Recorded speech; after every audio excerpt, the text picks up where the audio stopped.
Fast Food Busted by Chemistry, New Discoveries. This short animation is by Kelsey Paul. The fast food business has boomed.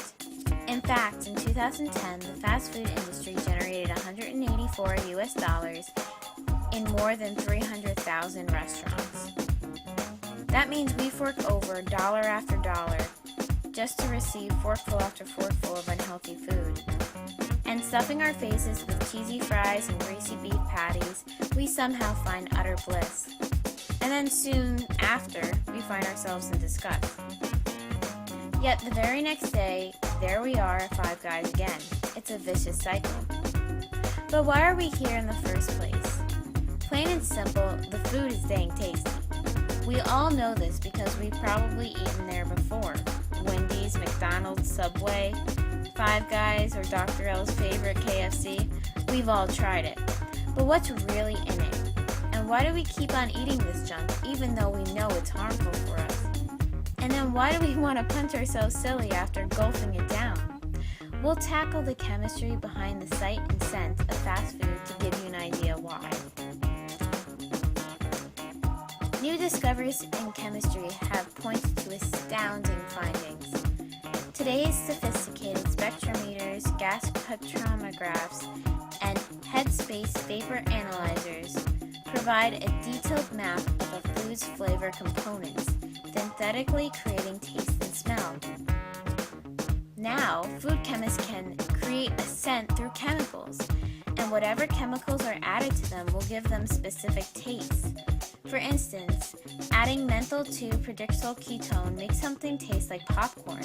The possibilities are endless. Without affecting appearance or nutritional value, processed foods could be made with aroma chemicals. So we aren't tasting true flavors, but instead we're tasting processed ones. So let's say you're passing by that McDonald's and you sniff in a scent that draws you into the fast food chain. Now you're inside.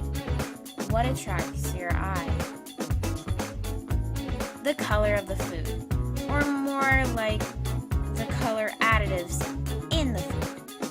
And the more appealing the color, the more likely you are to buy that juicy burger.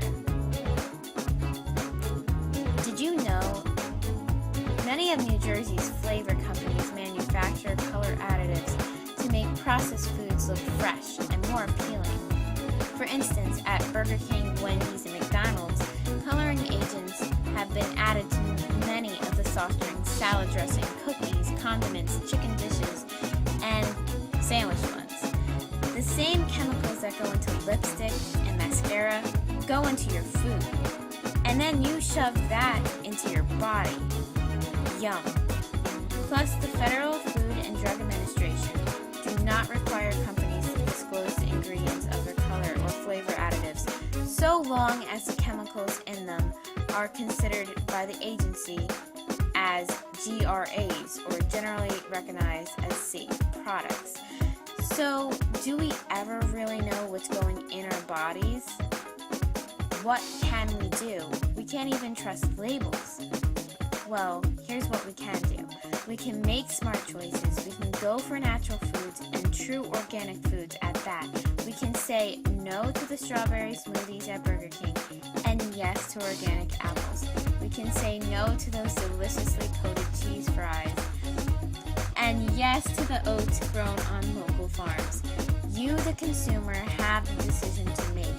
Keep fueling the unhealthy fat cat industries that contribute to this nation's obesity percentage of 35.7%, or take control of your health and break the predestined mold the American food culture has laid before you. It's up to you. Thank you for listening to this short animation. Most of the information provided was by Eric Solson. His recent book, Fast Food Nation, is an interesting read and I highly suggest it. Thank you once again for listening. Created using Powtoon.